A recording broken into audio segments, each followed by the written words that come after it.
ಸಂಕ್ರಾಂತಿ ಹಬ್ಬಕ್ಕೆ count down ಶುರುವಾಗಿದೆ. ನಾಳೆಯಿಂದಲೇ ಸುಗ್ಗಿ ಹಬ್ಬ ಕಲರವ ಆರಂಭ ಆಗುತ್ತೆ. ಆದರೆ ಬೆಂಗಳೂರಿನಲ್ಲಿ ಇಂದಿನಿಂದಲೇ ಹಬ್ಬದ ಸಂಭ್ರಮ ಆರಂಭ ಆಗಿತ್ತು.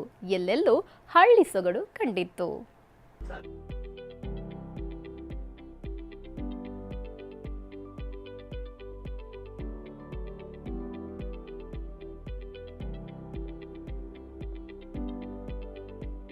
ಹಳ್ಳಿಯ ಸುಂದರ ಮನೆ, ಹಬ್ಬದ ವಾತಾವರಣ, ಕಲರ್ಫುಲ್ ಶೆಡ್ಗಳು, ಅಪ್ಪಟ ಹಳ್ಳಿ ಸೊಗಡು, ಯಲಹಂಕದ ಕೊಡಿಗೆಹಳ್ಳಿಯಲ್ಲಿನ ಸಂಕ್ರಾಂತಿಯ ಝಲಕ್ಗಳಿವು.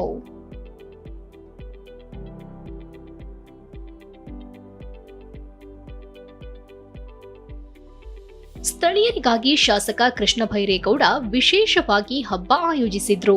ಸುಗ್ಗಿ ಹುಗ್ಗಿ ಹೆಸರಿನ ಹಬ್ಬ ಇಂದು ಉದ್ಘಾಟನೆ ಕಂಡಿದೆ. 12 ದಿನಗಳ ಕಾಲ ಸ್ಥಳೀಯರಿಗೆ ವಿಶೇಷ ಆಟಗಳನ್ನ ಆಡಿಸಲಾಗುತ್ತೆ. ನಾಳೆ ನೃತ್ಯ, ಪಂಜಿನ ಕವಾಯತು, ಕಿಚ್ಚು ಹಾಯಿಸೋದು, ಗಾಳಿಪಟ, ಎತ್ತಿನ ಬಂಡಿ ಸವಾರಿ ಹಾಗೂ ರಾಶಿ ಪೂಜೆ, ಡೊಳ್ಳು ಕುಣಿತ, ಚಿಲಿಪಿಲಿ ಗೊಂಬೆ, ವೀರಗಾಸೆ ಇರಲಿದೆ. ಇಂದು ಹಳ್ಳಿ ಸೊಗಡನ್ನ ಸಿಟಿ ಮಂದಿ ಕಣ್ತುಂಬಿಕೊಂಡ್ರು. ಸಂಕ್ರಾಂತಿ ಸಡಗರ, ಮಕ್ಕಳ ಜೊತೆ ಶಿಕ್ಷಕರ ಡಾನ್ಸ್.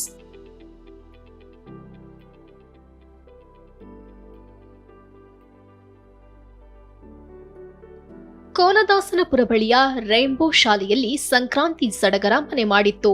ಹಳ್ಳಿ ಸೊಗಡು ಮರೆತಿದ್ದ ಮಕ್ಕಳಿಗೆ ಹಬ್ಬದ ರಸದೌತಣವನ್ನ ಉಣಬಡಿಸಲಾಯಿತು. ಶಿಕ್ಷಕರು, ಮಕ್ಕಳು ಎತ್ತಿನ ಬಂಡಿಯಲ್ಲಿ ಬಂದಿದ್ರು. ಗುಡಿಸಲು ಕೃತಕ ಬಾವಿ ಜೊತೆಗೆ ಹಸು, ಮೇಕೆ, ಕುರಿ ಮತ್ತು ಎತ್ತುಗಳನ್ನ ತರಲಾಗಿತ್ತು. ಹಳ್ಳಿ ಸೈಡು ನೋಡಿಲ್ಲ, ಆದ್ರೆ ಈ ಸ್ಕೂಲಲ್ಲಿ ಮಾಡಿರೋದು ಖುಷಿನೇ. ರಂಗೋಲಿ ಕಾಂಪಿಟೇಷನ್ ಇತ್ತು, ಎಲ್ಲ ಚೆನ್ನಾಗಿತ್ತು.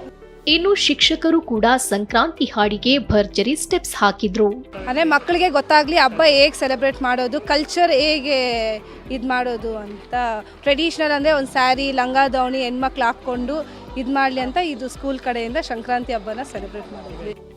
ಇದರ ನಡುವೆ ಹೂ, ಹಣ್ಣು, ತರಕಾರಿ ಖರೀದಿಗೆ ಹೋಗಿದ್ದ ಗ್ರಾಹಕರು ಶಾಕ್ ಆಗಿದ್ದಾರೆ.